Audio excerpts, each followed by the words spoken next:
in further understanding the company's second quarter performance, in addition to the impact these items and events have on the financial results. All growth comparisons we make on the call today relate to the corresponding period of last year, unless otherwise noted. We will also provide growth rates in constant currency when available, as a framework for assessing how our underlying businesses performed, excluding the effect of foreign currency rate fluctuations. Where growth rates are the same in constant currency, we will refer to the growth rate only. We will post our prepared remarks to our website immediately following the call until the complete transcript is available. Today's call is being webcast live and recorded. If you ask a question, it will be included in our live transmission, in the transcript, and in any future use of the recording. You can replay the call and view the transcript on the Microsoft Investor Relations website. During this call, we'll be making forward-looking statements, which are predictions, projections, or other statements about future events. These statements are based on current expectations and assumptions that are subject to risks and uncertainties.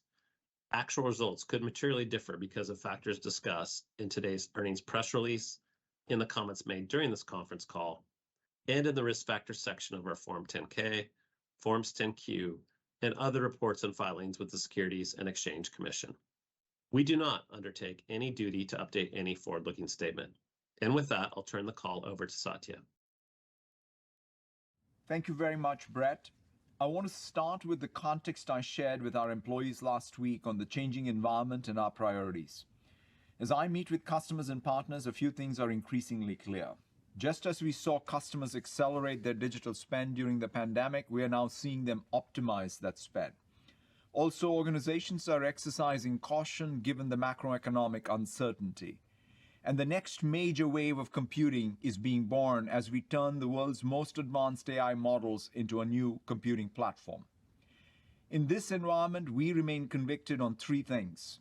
This is an important time for Microsoft to work with our customers, helping them realize more value from their tech spend and building long-term loyalty and share position, while internally aligning our own cost structure with our revenue growth.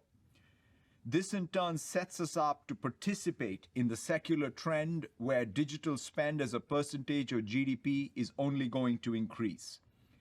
And lastly, we're going to lead in the AI era, knowing that maximum enterprise value gets created during platform shifts. With that as the backdrop, the Microsoft Cloud exceeded $27 billion in quarterly revenue, up 22% and 29% in constant currency. Now I'll highlight examples of our innovation, starting with Azure. Moving to the cloud is the best way for any customer in today's economy to mitigate demand uncertainty and energy costs while gaining efficiencies of cloud-native development. Enterprises have moved millions of cores to Azure and run twice as many cores on our cloud today than they did 2 years ago.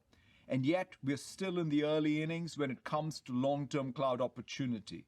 As an example, insurer AIA was able to save more than 20% by migrating to Azure and reduced IT provisioning time from multiple months to just an hour.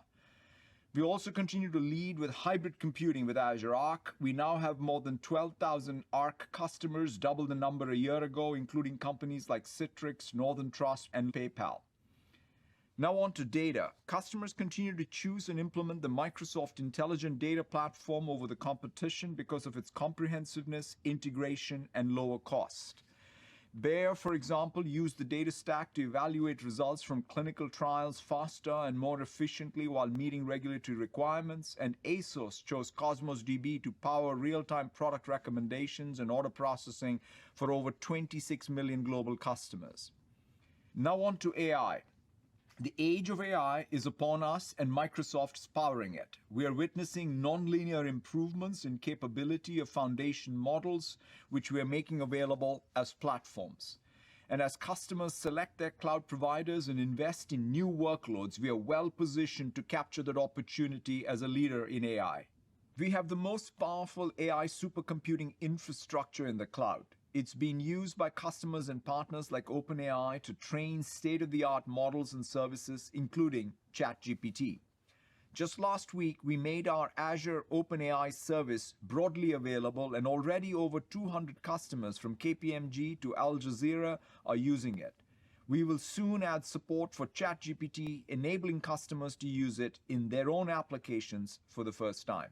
And yesterday, we announced the completion of the next phase of our agreement with OpenAI. We are pleased to be their exclusive cloud provider and will deploy their models across our consumer and enterprise products as we continue to push the state of the art in AI. All of this innovation is driving growth across our Azure AI services. Azure ML revenue alone has increased more than 100% for 5 quarters in a row, with companies like AXA, FedEx, and H&R Block choosing the service to deploy, manage, and govern their models. Now on to developers. Modernizing applications is mission critical to any company's operations today. And with GitHub Visual Studio and Azure PaaS services, we have the most comprehensive portfolio of tools to help. GitHub is now home to 100 million developers, and GitHub Copilot is the first at-scale AI product built for this era, fundamentally transforming developer productivity. More than 1 million people have used Copilot to date. This quarter, we brought Copilot to businesses, and we have seen strong interest and early adoption from companies including Duolingo, Lemonade, and Volkswagen Carry-Out Software Group. Now on to Power Platform. Power Platform is becoming an essential digital transformation tool as every business looks to streamline their operations and drive productivity in today's environment. We are helping customers realize superior time to value with our end-to-end suite spanning low-code, no-code tools, automation, virtual agents, and business intelligence. We are leading in robotic process automation. Power Automate has more than 45,000 customers from AT&T to Robobank, up over 50% year over year. And we are making it easier for anyone to streamline repetitive tasks, introducing new AI-powered features to turn natural language prompts into complex workflows. Now on to business applications. Dynamics 365 is taking share as we help businesses digitize their service, finance, customer experience, and supply chain functions. For example, J&J Pepsi-Cola bottlers is moving from reactive to predictive field service. Fujifilms is optimizing its operations. Investec is closing deals faster with conversational intelligence. Baylor Scott & White in Texas is using our digital contact center to enhance patient communications. And this quarter, we introduced our new supply chain platform, helping customers like iFit and Kraft Heinz apply AI to predict and mitigate disruptions.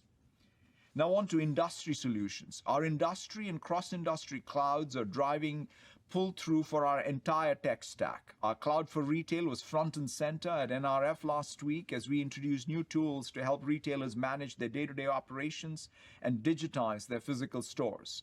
Polish retailer Żabka has built the largest chain of autonomous stores in Europe with the help of our technology.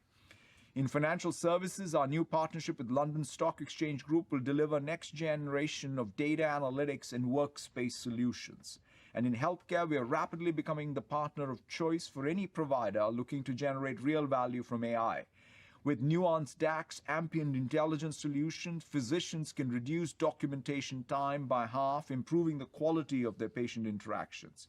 Now on to systems of work. Microsoft 365, Teams, and Viva are essential for every organization to adapt to the new world of work. Microsoft 365 is rapidly evolving into an AI-first platform that enables every individual to amplify their creativity and productivity with both our established applications as well as new applications like Designer, Stream, and Loop. We have more than 63 million consumer subscribers, up 12% year over year, and we introduced Microsoft 365 Basic, bringing our premium offerings to more people. Teams surpassed 280 million monthly active users this quarter, showing durable momentum since the pandemic, and we continue to take share across every category from collaboration to chat to meetings to calling. Teams has emerged as a first-class platform. Apps from Adobe, Atlassian, Poly, ServiceNow, and Workday have each surpassed 500,000 active users, and the number of third-party apps with more than 10,000 users increased nearly 40% year over year. There are more than 500,000 active Teams Rooms devices, up 70% year over year, and the number of customers with more than 1,000 rooms doubled year over year. Novo Nordisk will deploy Teams rooms to 5,000 meeting rooms globally in our largest deal to date. Teams Phone continues to take share and is the market leader in cloud calling. We've added more than 5 million PSTN seats over the last 12 months alone. With Teams Premium, we are meeting enterprise demand for advanced features like end-to-end encryption and AI-powered recaps. We have seen strong interest in preview, and we will make it broadly available next month. With Microsoft Viva, we have created a new market category for employee experience and organizational productivity. US Bank is using Viva to streamline employee communications, and Carlsberg turned to Viva to centralize its digital employee experience for 29,000 employees. In today's environment, aligning the entire organization on the most important work is critical. Viva Goals brings objectives and key results directly into the flow of daily work. Viva has also become an indispensable tool for business process. Viva Sales is the super app in Microsoft 365 for sellers. We have seen strong interest since making it generally available this quarter. All up, we continue to see organizations consolidate on Microsoft 365. 80% of our enterprise customers use 5 or more Microsoft 365 applications, and organizations across the private and public sector, including EY, IKEA, NTT Communications, Rio Tinto, as well as the state government of Virginia, are increasingly choosing our premium E5 offerings for advanced security, compliance, voice, and analytics. Now on to Windows. While the number of PCs shipped declined during the quarter, returning to pre-pandemic levels, usage intensity of Windows continues to be higher than pre-pandemic, with time spent per PC up nearly 10%. Monthly active devices also reached an all-time high this quarter. And for commercial customers, Windows 11 adoption continues to grow because of its differentiated security and productivity value proposition. We're also seeing growth in cloud-delivered Windows, with usage of Windows 365 and Azure Virtual Desktop up by over 2/3 year over year. Leaders in every industry, from Campari and Grant Thornton UK to Nutrien and Woolworths, are using cloud-delivered Windows, including more than 60% of the Fortune 500. Now on to security. Over the past 12 months, our security business surpassed $20 billion in revenue as we help customers protect their digital estate across clouds and endpoint platforms. We're the only company with integrated end-to-end tools spanning identity, security, compliance, device management, and privacy, informed and trained on over 65 trillion signals each day.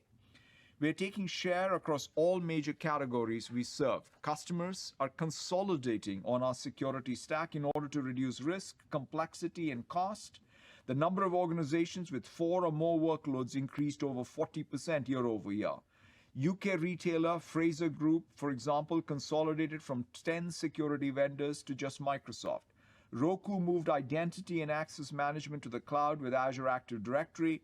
And Estella Pharma, Ferrovial, and University of Toronto all switched to Microsoft Sentinel because of our integrated XDR and SIEM capabilities. Now on to LinkedIn. People and companies continue to look to LinkedIn to connect, learn, sell, and get hired. We once again saw record engagement among our more than 900 million members. 3 members are signing up every second. Over 80% of these members are from outside the United States. And as the members come to the platform to find and share professional knowledge and expertise, newsletter creation was up 10x year over year. Skills are the new currency, and people are increasingly investing in their skill building to keep up with their changing roles and industries. We offer more than 20,000 courses in 11 languages, and companies are also turning to a skills-based approach in place of degree or pedigree to identify qualified talent, with more than 45% of the hires on LinkedIn explicitly using skills data to fill their roles. Finally, LinkedIn Marketing Solutions continues to be a leader in B2B digital advertising, helping companies deliver the right message to the right audience on a safe and trusted platform. Now on to advertising. Despite headwinds in the ad market, we continue to innovate across our first and third-party portfolios. Our browser, Microsoft Edge, gained share for the 7th consecutive quarter. Bing continues to gain share in the United States, and daily users of our Start personalized content feed increased over 30% year over year. We are now empowering retailers and expanding our third-party inventory. With Promote IQ, we're building a complete omni-channel media platform for companies like the Australian retailer Endeavour, as well as Canada's Hudson's Bay and Globo, the largest Brazilian TV broadcasters, chose Xandr to launch a new media buying platform in that market. Now on to gaming. In gaming, we continue to pursue our ambition to give players more choice to play great games wherever, whenever, and however they want. We saw new highs for Game Pass subscriptions, game streaming hours, and monthly active devices. And monthly active users surpassed a record 120 million during the quarter.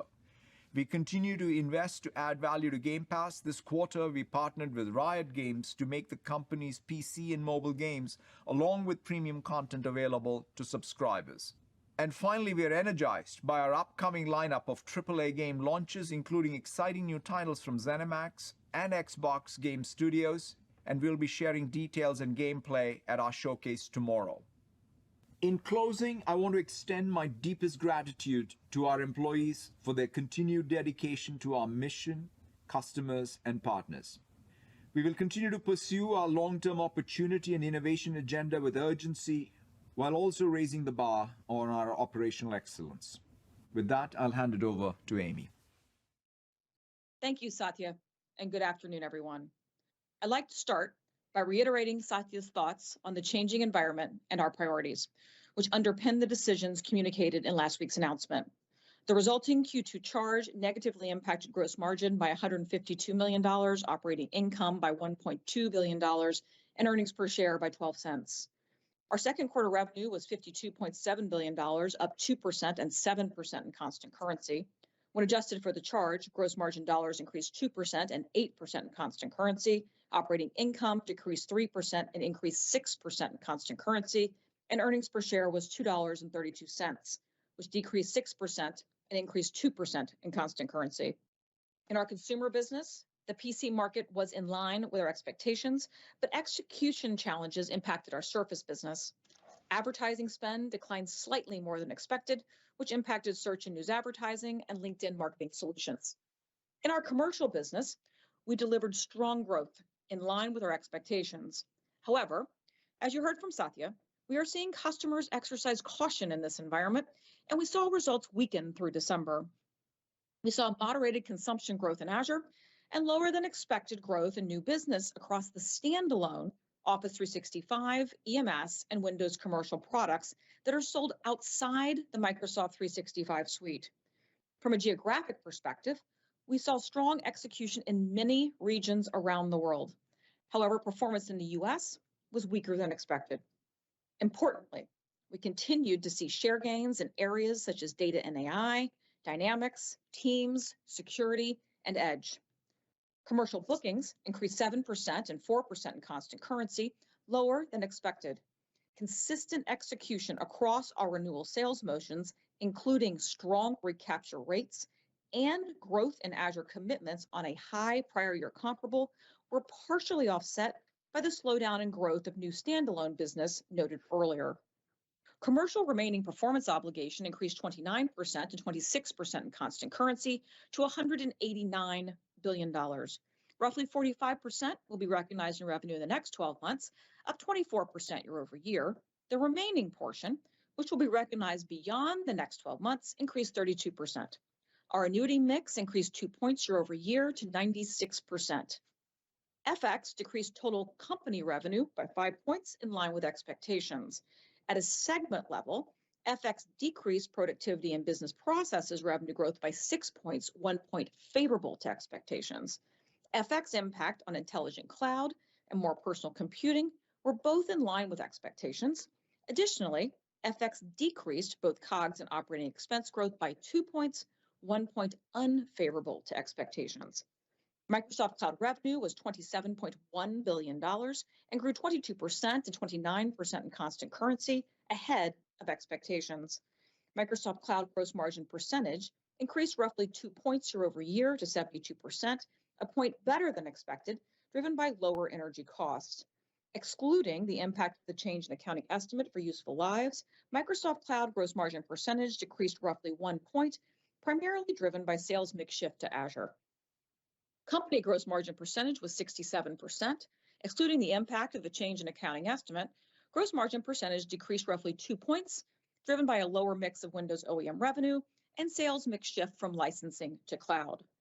Operating expense, when adjusted for the Q2 charge, increased 11% and 13% in constant currency, about $500 million lower than expected. Operating expense growth was driven by investments in cloud engineering, the Nuance acquisition, and LinkedIn. At a total company level, headcount ended December 19% higher than a year ago.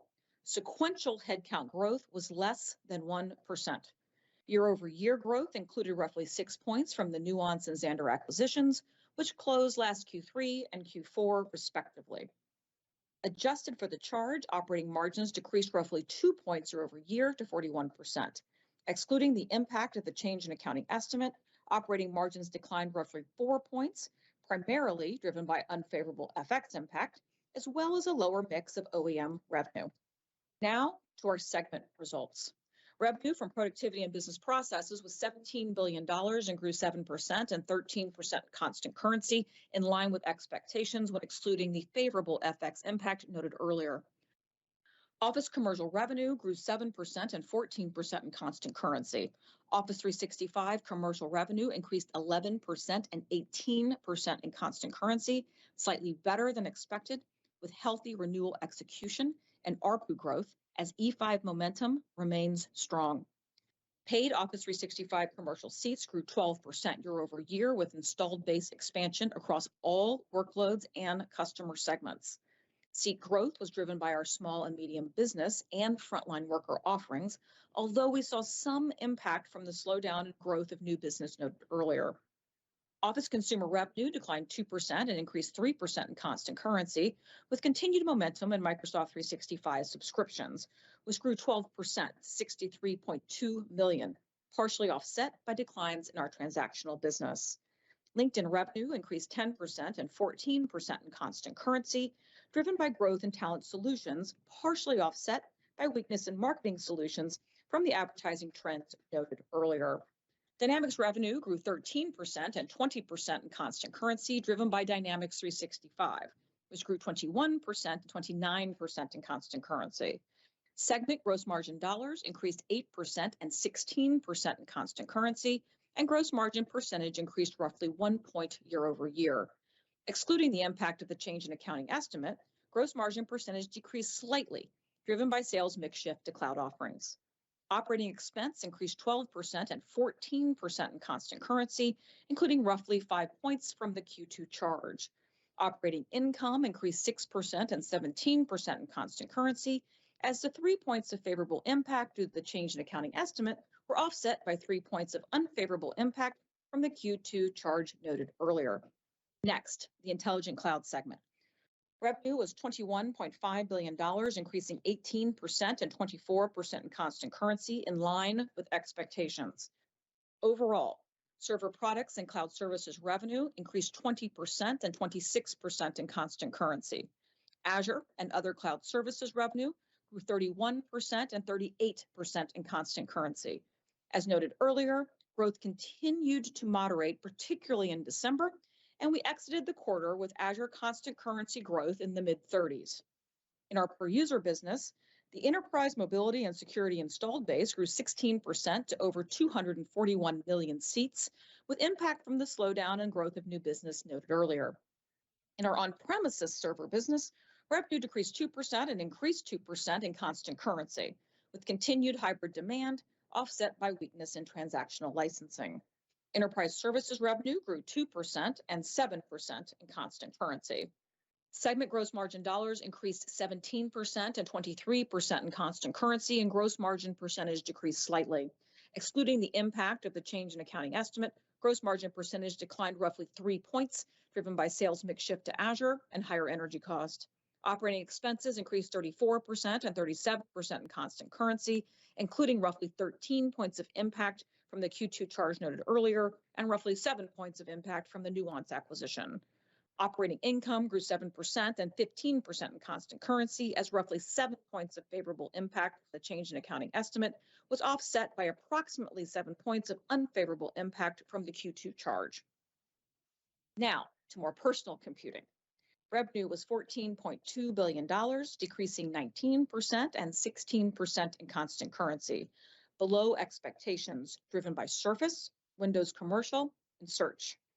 Windows OEM revenue decreased 39% year over year, in line with expectations. Excluding the impact from the Windows 11 deferral last year, revenue declined 36% on a strong prior year comparable. Devices revenue decreased 39% and 34% in constant currency, below expectations due to execution challenges on new product launches. Windows Commercial products and cloud services revenue declined 3% and increased 3% in constant currency, lower than expected, primarily due to the slowdown in growth of new business and standalone offerings noted earlier. Search and news advertising revenue ex-TAC increased 10% and 15% in constant currency, a bit lower than expected, as noted earlier. Our Edge browser gained more share than expected this quarter. The Xandr acquisition contributed roughly 6 points of benefit. And in gaming, revenue declined 13% and 9% in constant currency, in line with expectations. Xbox hardware revenue declined 13% and 9% in constant currency. Xbox content and services revenue declined 12% and 8% in constant currency, given the strong first-party content last year. Segment gross margin dollars declined 29% and 24% in constant currency, and gross margin percentage decreased roughly 7 points year over year, driven by lower device gross margin and sales mix shift to lower margin businesses. Operating expenses increased 6% and 9% in constant currency, including roughly 6 points of impact from the Q2 charge noted earlier, and 3 points of impact from the Xandr acquisition. Operating income decreased 47% and 40% in constant currency, including roughly 6 points of unfavorable impact from the Q2 charge noted earlier. Now back to total company results. Capital expenditures, including finance leases, were $6.8 billion to support cloud demand. Cash paid for PP&E was $6.3 billion. Cash flow from operations was $11.2 billion, down 23% year over year, as strong cloud billings and collections were more than offset by a tax payment related to the TCJA capitalization of R&D provision, as well as higher employee and supplier payments. Free cash flow was $4.9 billion, down 43% year over year. Excluding the impact of this tax payment, cash flow from operations declined 7% and free cash flow declined 16%. This quarter, other income and expense was negative $60 million, lower than anticipated, driven by a mark-to-market loss on a forward share purchase agreement. Our effective tax rate was approximately 19%. And finally, we returned $9.7 billion to shareholders through share repurchases and dividends. Now, moving to our Q3 outlook, which, unless specifically noted otherwise, is on a US dollar basis. My commentary for both the full year and next quarter does not include any impact from Activision, which we continue to work towards closing in fiscal year 2023, subject to obtaining required regulatory approvals. First, FX. Based on current rates, we now expect FX to decrease total revenue growth by approximately 3 points, COGS growth by 1 point, and operating expense growth by 2 points. Within the segments, we anticipate roughly 4 points of negative impact on revenue growth in productivity and business processes, 3 points in intelligent cloud, and 2 points in more personal computing. In our consumer business, Windows OEM and devices will see continued declines as the PC market returns to pre-pandemic levels. And LinkedIn and Search will be impacted as ad market spending remains a bit cautious. In our commercial business, we expect business trends that we saw at the end of December to continue into Q3. While customers are more cautious in their spend, we also have the opportunity to improve our execution, given our strong position in durable growth markets. In commercial bookings, with a declining expiry base and a strong prior year comparable in terms of large Azure contracts, we expect growth to be relatively flat year over year. We expect consistent execution across our core annuity sales motions, and continued commitments to our platform will be offset by impact from the slowdown of new business noted earlier, and 3 points of unfavorable impact from the inclusion of Nuance in the prior year. Microsoft Cloud gross margin percentage should be up roughly 1 point year over year, driven by the accounting estimate change noted earlier. Excluding that impact, Q3 cloud gross margin percentage will decrease roughly 1 point, driven by Azure. In capital expenditures, we expect a sequential increase on a dollar basis with normal quarterly spend variability in the timing of our cloud infrastructure build-out. Our data center investments continue to be based on a near-term and longer-term customer demand, including AI opportunities. Next, segment guidance. In productivity and business processes, we expect revenue to grow between 11 and 13% in constant currency, or 16.9 to 17.2 billion US dollars. In Office Commercial, revenue growth will again be driven by Office 365 with seat growth across customer segments and ARPU growth through E5. We expect Office 365 revenue growth to be sequentially lower by roughly 1 point on a constant currency basis. In our on-premises business, we expect revenue to decline in the mid-20s. In Office Consumer, we expect revenue growth in the low single digits, driven by Microsoft 365 subscriptions. For LinkedIn, we expect mid-single-digit revenue growth with continued strong engagement on the platform, although impacted by the advertising trends noted earlier and a slowdown in hiring, particularly in the technology industry, where we have significant exposure. And in Dynamics, we expect revenue growth to be in the low to mid-teens, driven by continued growth in Dynamics 365, which is now over 80% of total Dynamics revenue. For Intelligent Cloud, we expect revenue to grow between 17 and 19% in constant currency, or 21.7 to 22 billion US dollars. Revenue will continue to be driven by Azure, which, as a reminder, can have quarterly variability, primarily from our per-user business and from in-period revenue recognition, depending on the mix of contracts. In Azure, our per-user business should continue to benefit from Microsoft 365 suite momentum, though we expect continued moderation in growth rate given the size of the installed base. As I noted earlier, we exited Q2 with Azure growth in the mid-30s in constant currency, and from that, we expect Q3 growth to decelerate roughly 4 to 5 points in constant currency. FX impact in Azure is about a point more than at the segment level. In our on-premises server business, we expect revenue to decline low single digits as demand for our hybrid solutions will be more than offset by unfavorable FX impact. And in enterprise services, revenue should decline low to mid-single digits, driven by Microsoft consulting services. In more personal computing, we expect revenue of 11.9 to 12.3 billion US dollars. Windows OEM revenue should decline in the mid to high 30s in line with the PC market. We expect Q3 PC units to be similar to pre-pandemic levels.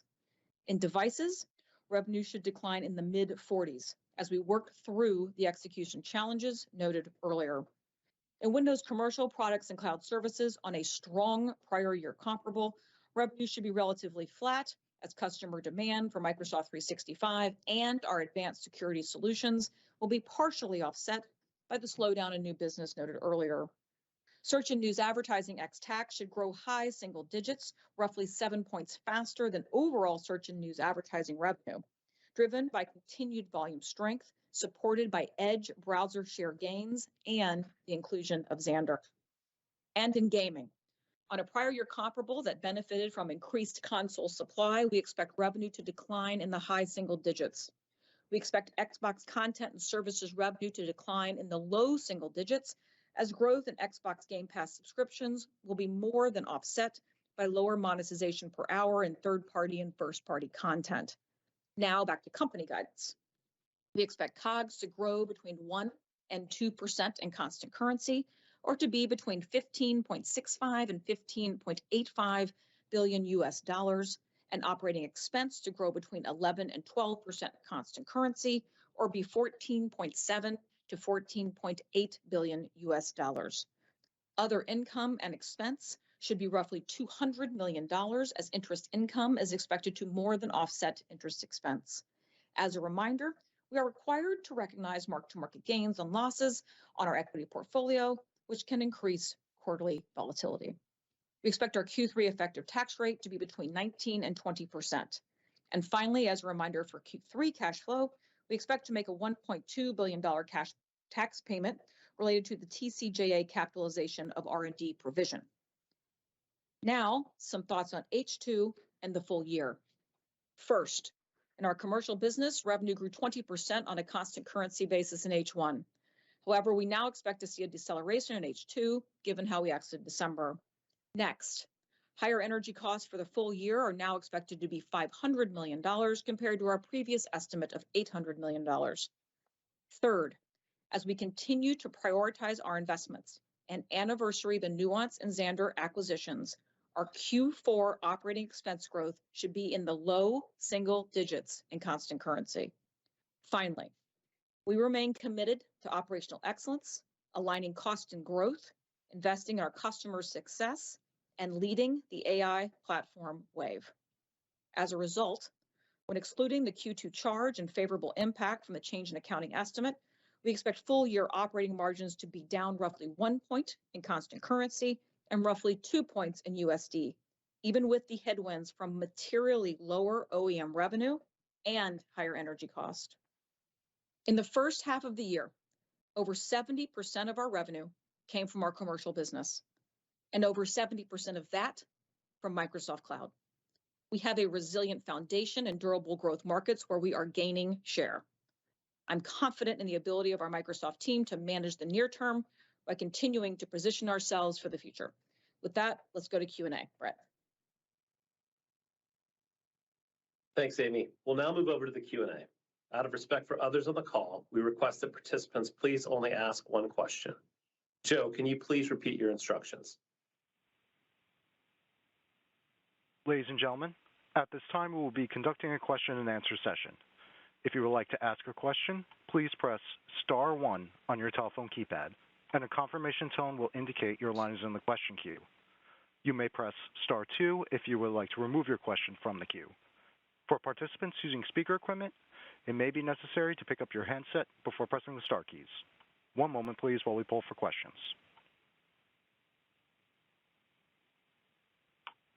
Our first question comes from the line of Keith Weiss with Morgan Stanley. Please proceed. Excellent. Thank you guys for taking the question.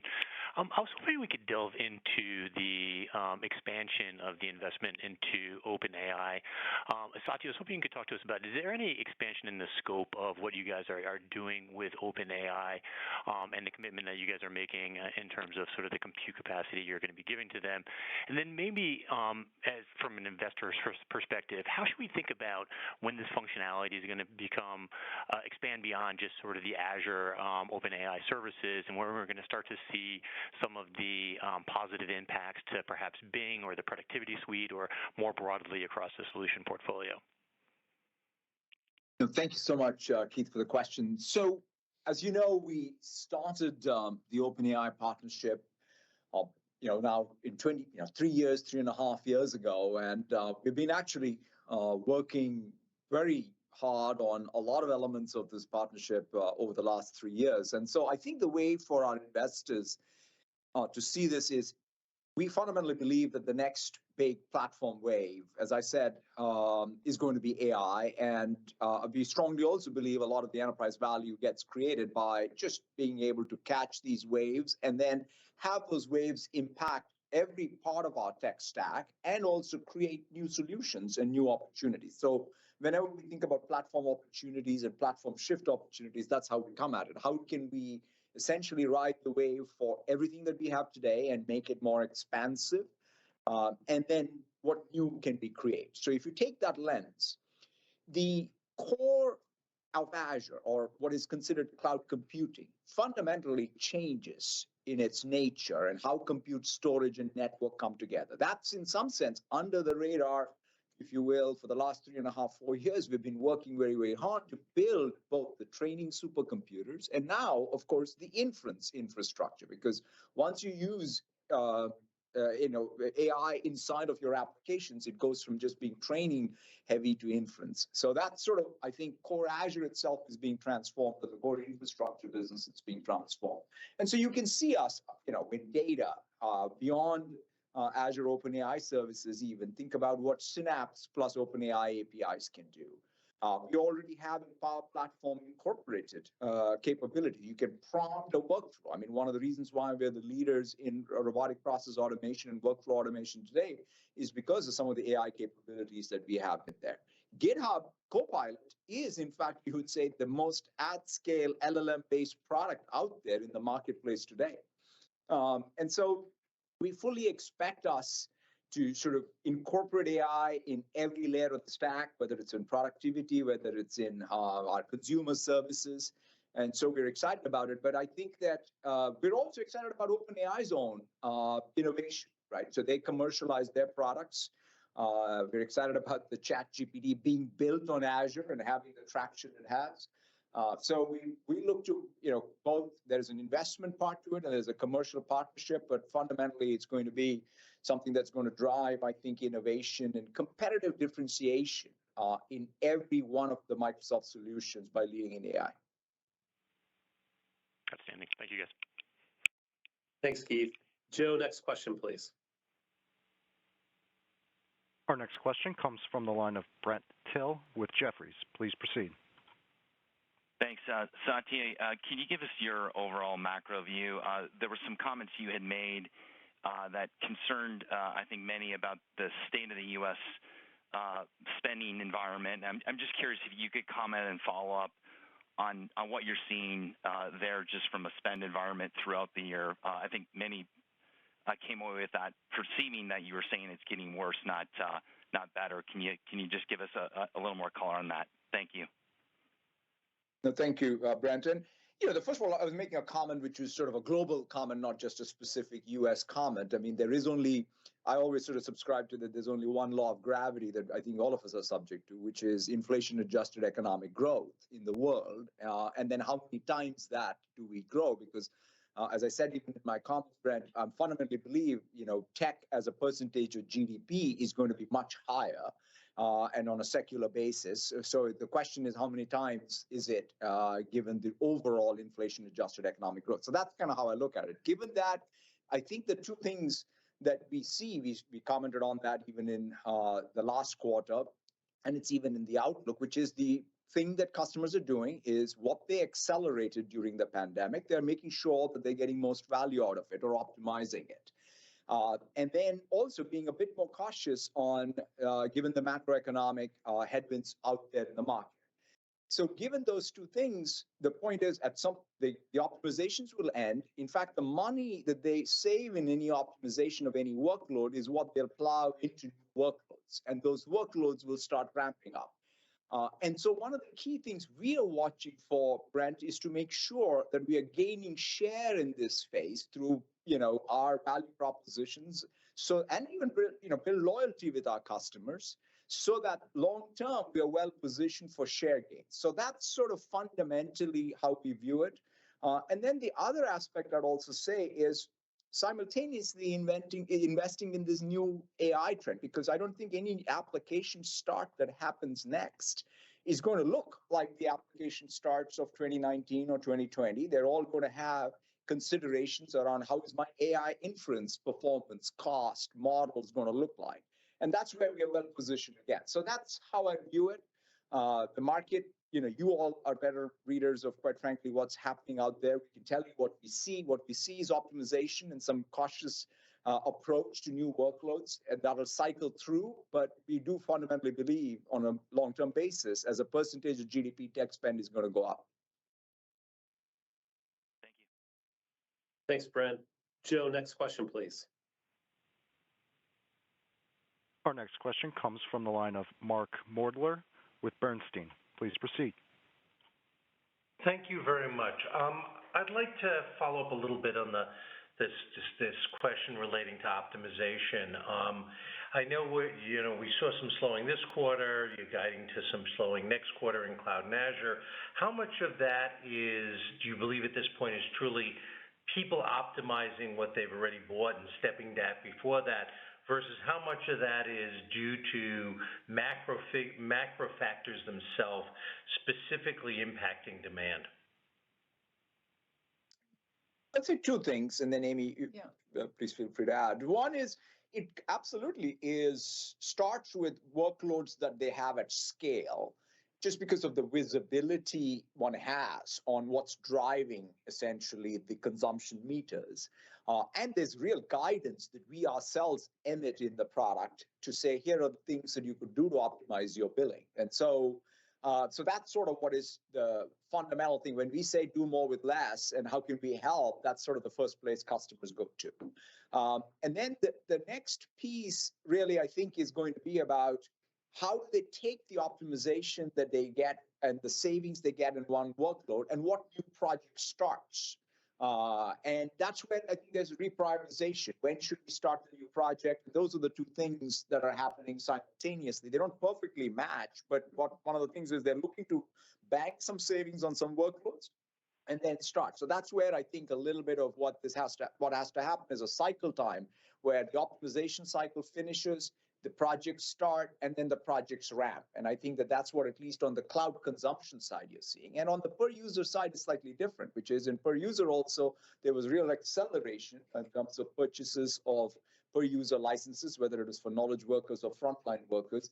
And again, they're all now making sure that they're all getting used, and the usage is going up. Like when we look at our Office 365 usage, all those numbers are pretty, up year over year in a substantial way. Like I gave you some of the Teams numbers. In fact, one of the things was what will happen to Teams usage after pandemic. Guess what? They're up. And so that's good news. And now once we cycle through that again, the seats will get added and premium. Like I'm very, very excited about Teams Pro coming out in a couple of weeks. And those are all the things that we will be able to sort of use to, ensure that the ARPUs are also going up with value. And Mark, because I do think it's actually quite hard to separate from a driver perspective how much is optimization versus macro. It's all related when you start to say, what's the best ROI I can get on every budget dollar I spend? And our job as a partner to so many of these customers is to help them do that. So Satya's talked a bit about Azure. Let me talk a little bit about the per user, where the way it showed itself is we had very high renewal rates and very good suite performance at renewal, meaning what we tend to call internally recapture.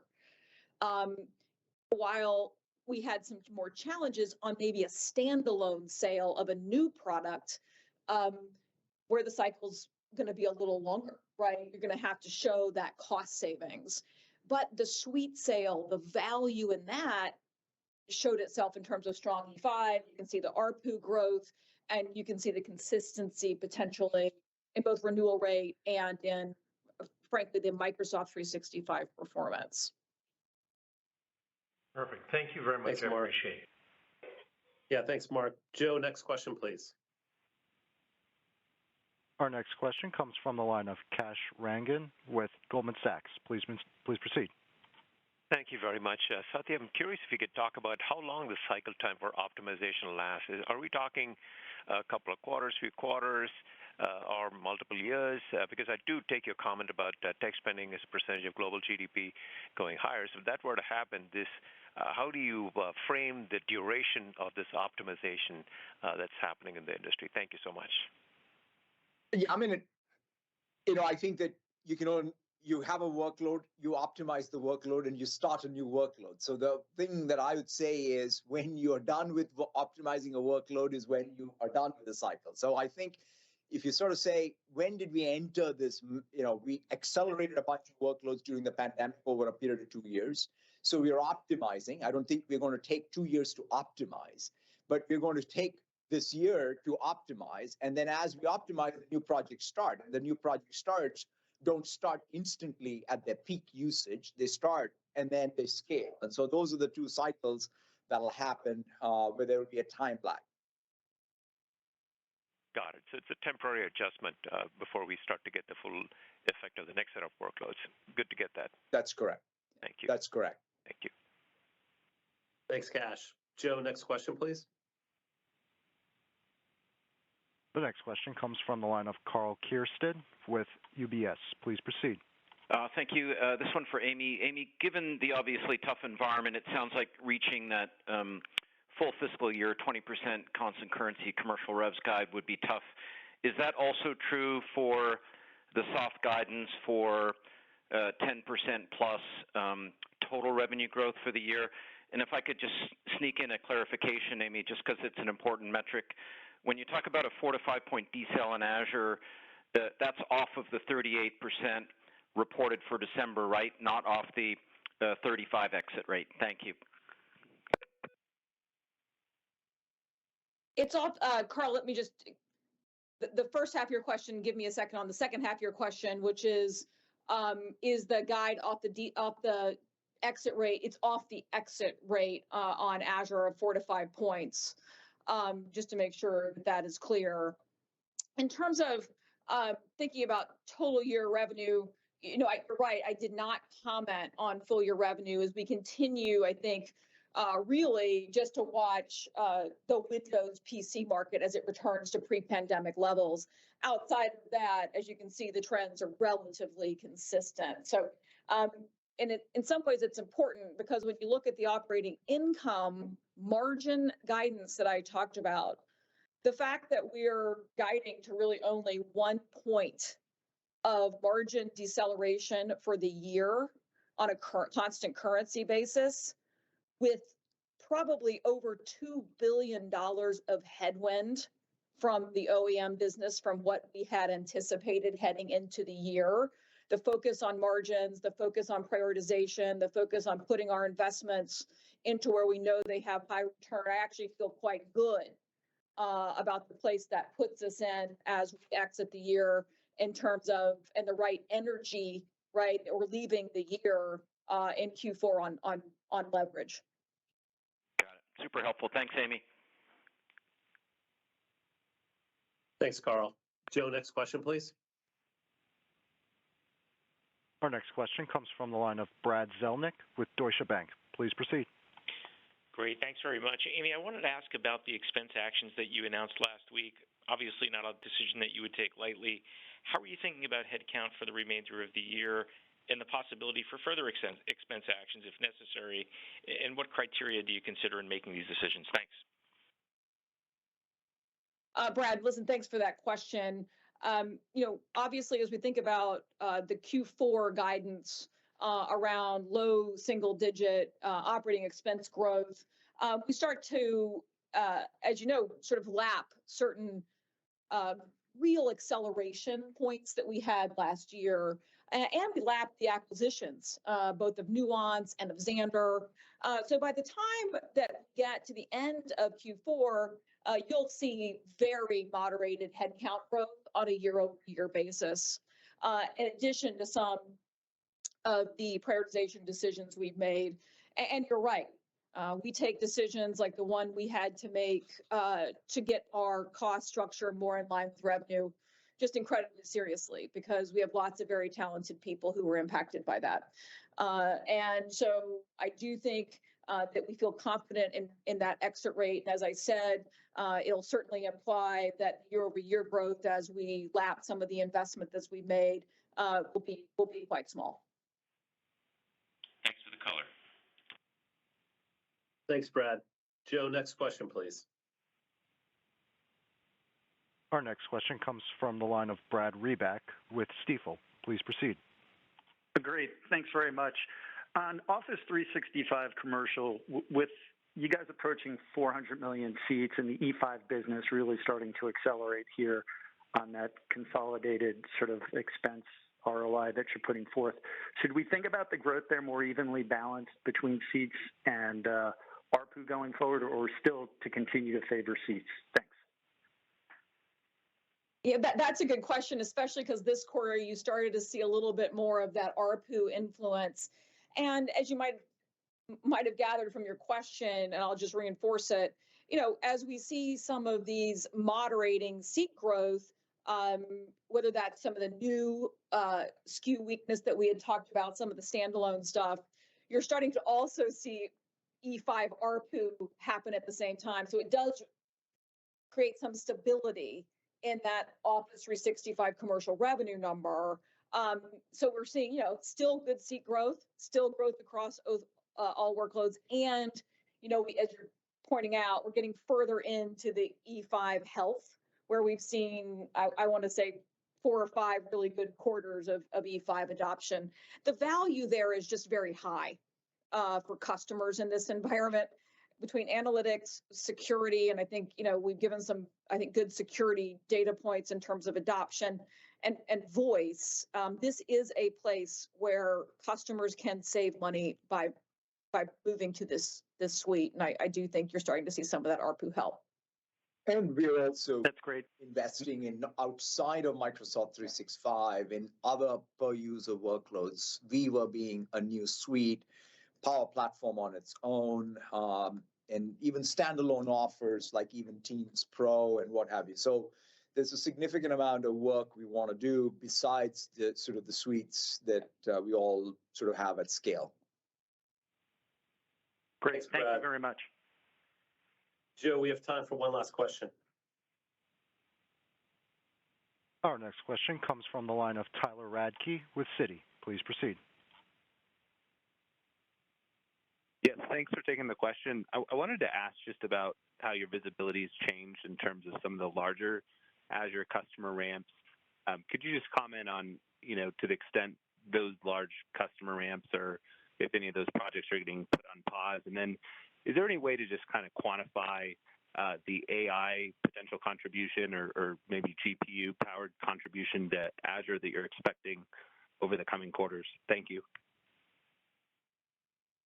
On the second piece, I think it's too early to sort of start somehow separating out AI from the rest of the workload. I mean, even the workloads themselves, AI is just going to be core part of a workload in Azure versus just AI alone. So in other words, if you have an application that's using a bunch of inference, let's say, it's also going to have a bunch of storage and it's going to have a bunch of other compute beyond GPU inferencing, if you will. So I think over time, obviously, I think every app is going to be an AI app. That's, I think, the best way to think about this transformation.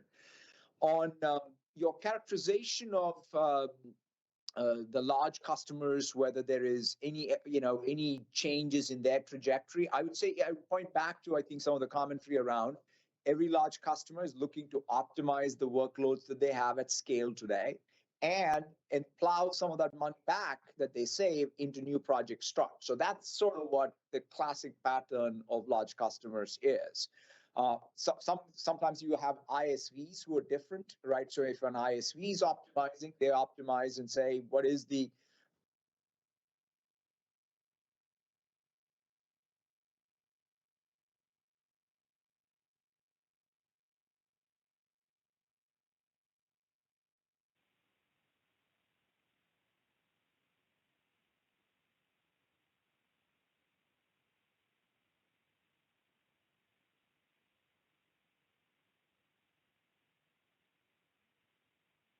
Hello, do you want me to move?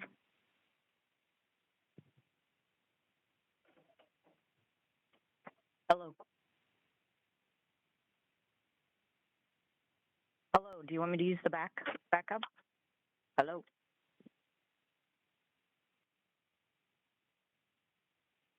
Hello.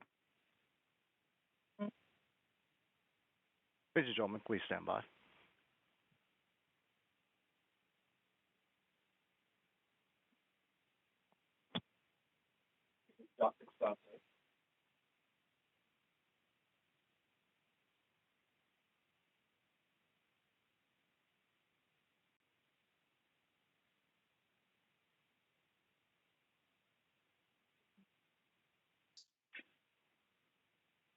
I got it here.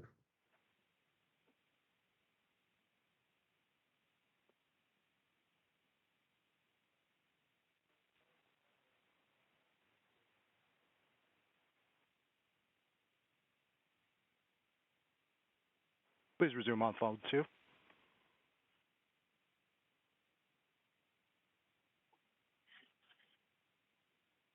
That wraps up the Q&A portion of today's earnings call. Thank you for joining us today, and we look forward to speaking with all of you soon.